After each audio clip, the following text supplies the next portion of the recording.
ஆனா நீங்க ரஜினியை பத்தி பேசணும் தானே கூப்பிட்டீங்க? ஆமா சார். ஆமா, சூப்பர் ஏன் ஸ்டார். ரஜினி அந்த அளவுக்கு சீரியஸா சொல்றேன், அவ்வளவு லவ் பண்றீங்களா என்ன?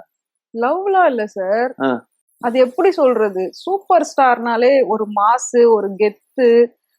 புடிக்குதோ இல்லையோ அது செகண்டரி. பட் அவர் அந்த தியேட்டர்ல பாக்குறப்போ ஆடியன்ஸ் அவருக்கு கொடுக்கக்கூடிய அந்த ரெஸ்பான்ஸ் தான் எனக்கு அவர் மேல இன்னும் கொஞ்சம் எல்லாத்தையும் அதிகமாக்குது. அதான் தெரியுது. அந்த ட்ரெய்லர் ரிலீஸ் ஆனோடனே போன் எனக்கு அடிச்சீங்களே. ஆமா சார். ஆமா, ட்ரெய்லர் பாத்தீங்களா? நீங்க பார்த்ததுங்களா? நான் பாத்துட்டேன் சார். அத நேத்து ஃபுல்லா அதுதான் சார் பார்த்தேன். அது ஒரு 5 நிமிஷம் ட்ரெய்லரா இருந்தாலும் அதை நான் ஒரு 50 தடவைக்கு மேல பாத்துட்டேன். அவ்வளவுதான் பாத்தீங்களா? அதுக்கு ஆமா மேல சார். பார்க்கல? அதுக்கு மேல நெட் காலி ஆயிடுச்சு சார். ரீசார்ஜ் பண்றதுக்கு ஆள் இல்ல? ரீசார்ஜ் பண்றதுக்கு ஆள்லாம் இருக்காங்க சார். காசு இல்ல, என்ன பண்றது? ஓ, நீங்க உங்க காசுல தான் ரீசார்ஜ் பண்றீங்க அப்ப?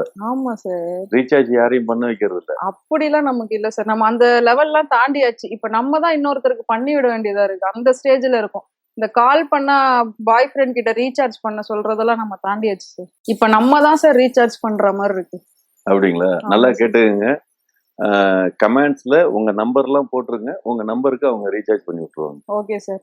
இந்த வீடியோ வந்து 1 மில்லியன் போயிடுச்சுன்னா நான் யார் யார் நம்பர் எல்லாம் போடுறாங்களோ அவங்களுக்கு நான் ரீசார்ஜ் பண்ணி விடுறேன் சார். ஷியோர்? ஷூர். ஓ, ஆமா. ஏன்னா ரீசார்ஜ் பண்றேன்னு சொல்லிட்டு 10 ரூபா ரீசார்ஜா? 10 ரூபா ரீசார்ஜ் எல்லாம் இப்ப எங்க சார் இருக்கு? அந்த கார்டே கிடையாது. இப்பதான் மினிமமே 300 ரூபாய் 400 ரூபாய் ஒரு மாசத்துக்கே ஆக்கிட்டாங்க. அதுலயும் 1.5 GB தான் கொடுக்குறாங்க 1 டேக்கு. அதுவே பத்த மாட்டேங்குது. இந்த மாதிரி சூப்பர் ஸ்டார் ட்ரெய்லர்லாம் டெய்லி வந்துட்டு இருந்தா நம்ம எப்படி அதை வச்சு பாக்குறது? பத்த மாட்டேங்குது. கொஞ்சம் ஜியோ கிட்ட ஏதாவது சொல்லி ஏதாவது ரெக்கமெண்ட் பண்ணுங்க மோடி சார். கிட்ட சொல்லலாம். மோடி கிட்ட மோடி கிட்ட சொல்லலாம். வந்து ஆமா நம்மகிட்ட வந்து மனு எழுதி போட்டோம்னா ஆமா அவர் ஏதாவது வந்து அம்பானி கிட்ட பேசி, என்ன அவருதான் இந்த நெட்வொர்க் இதெல்லாம் வச்சு நடத்திட்டு ஆமா இருக்காராம். சார். ஆமா, அதெல்லாம் பண்ணி கொஞ்சம் ரெடி பண்ணலாம். அதுதான் டைரக்டா அதுக்குதான் ஜியோன்னு நான் வந்து சொன்னேன். ஸோ அவங்க கொஞ்சம் மனசு வச்சாங்கன்னா நம்ம இன்னும் கொஞ்சம் நல்லா என்ஜாய் பண்ணலாம் நெட். பரவாயில்ல. ஆமா.